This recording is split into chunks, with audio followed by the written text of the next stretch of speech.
Okay, the president said yesterday that the Assad regime, or Assad himself, should be held accountable. Will you support his application to stand in front of the ICC as a war criminal who committed crimes against humanity? So we support the work of the ICC. I know that obviously we have disagreed with their hold on. I'm gonna let me address it. You support the work of the ICC until they do something about it. So we have had a long. Let me just answer the question.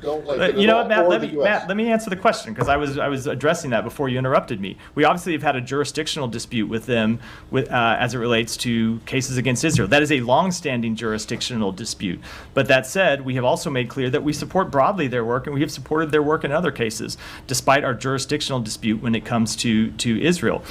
But that said, when it comes to Assad, I suspect that before you ever get to the ICC, the people of Syria are probably going to want him to return home and stand judgment for his crimes in Syria. He's not going to return home. I mean, these are Russians under the Russians' protection. I doubt that he's going to. I mean, if he's not going to return home from Russia, I doubt he's going to transfer himself to The Hague, leaving Russian protection but either.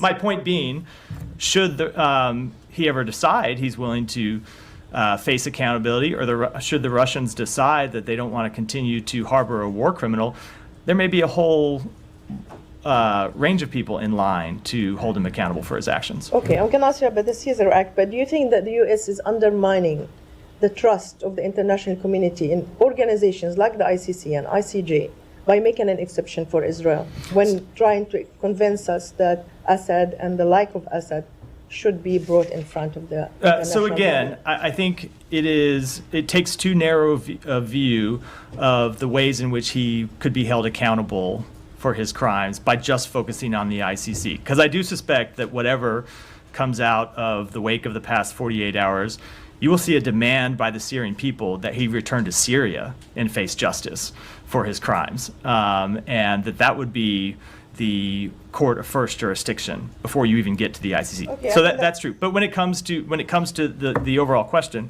I know we have a disagreement with other countries around the world, but this has been a long-standing, good faith disagreement about where the ICC has jurisdiction and where it does not, based on the fact that there is no recognized Palestinian state.